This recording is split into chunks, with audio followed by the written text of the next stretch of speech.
Et maintenant, on est prêt à accueillir le vin dans notre bouche pour le déguster, savoir si son nez correspond à ses qualités gustatives. Et vous, votre nez correspond-il à vos qualités gustatives? C'est ce que nous allons voir. Ah, mes hommages à vous, mes petits concombres chéris. Eh oui, c'est bel et bien moi, votre expert en distinction et en raffinement. Alors aujourd'hui, nous allons explorer le monde fabuleux des accords vin et relish. Bon, évidemment, je vais avoir besoin d'un digne accompagnateur, et c'est la raison pour laquelle je suis présentement en compagnie d'Erika. Commençons tout de suite par, en fait, le personnage principal de cette histoire, la relish. Comment déguster la relish? Quelles notes vont être présentes dans la relish? Oui, bien, on va rechercher un beau ballon entre la sucrosité et l'acidité. On veut quand même que la relish, que le concombre ait gardé son côté craquant. Donc, pour procéder de manière distinguée, je crois qu'on peut utiliser nos mains pour prendre la cuillère. Donc, on dénote justement une belle acidité, un petit côté vinaigré, pas trop punché, un beau sucre qui vient enrober le tout, les petits grains de moutarde qui apportent du croquant à la relish. Enchaînons maintenant avec notre premier vin de dégustation. En quoi, en fait, premièrement, que buvons-nous?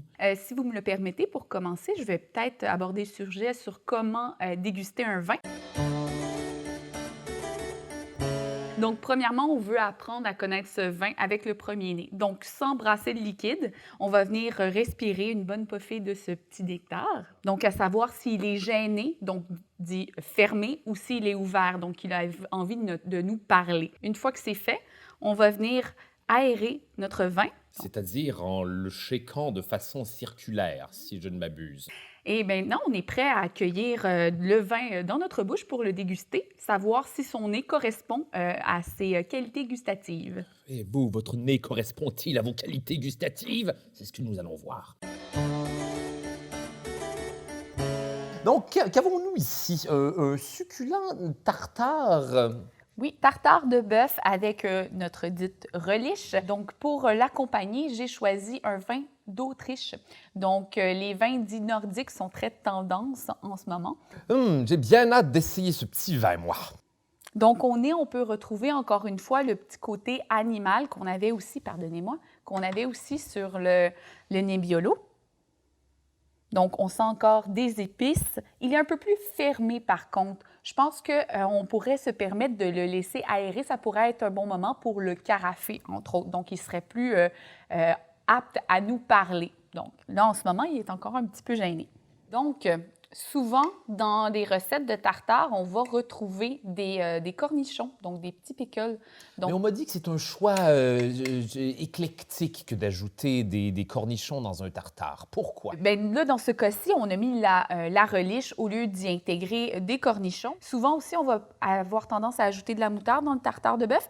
Bien, elle est déjà présente dans la relish. Notre relish. Et voilà, on s'est sauvé une étape. Alors, si vous voulez, on peut prendre une petite gorgée de vin, voir si les deux ont une belle conversation. Allons voir qu'est-ce qu'ils ont à se dire. Les deux étaient en train de constamment se mettre en valeur l'un et l'autre, comme dans une sorte de conversation ou d'agencement. Oui, c'est exactement ce qu'on veut. C'est que justement, un apporte quelque chose à l'autre et vice-versa.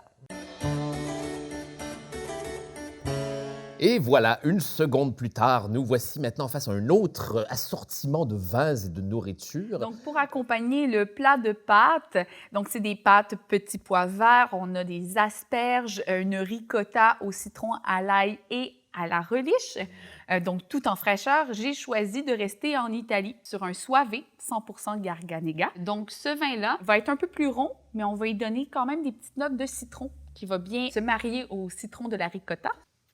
À la vôtre. À la vôtre.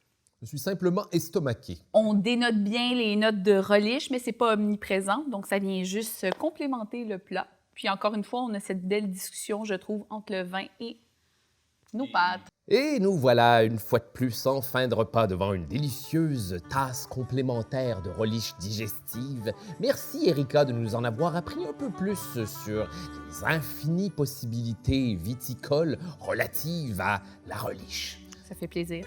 Et pour plus d'idées relatives à ce que vous pourriez faire en termes d'agencement de plats et relish, n'hésitez pas à visiter le www.sertundra.com, car après tout, la relish, c'est très distingué.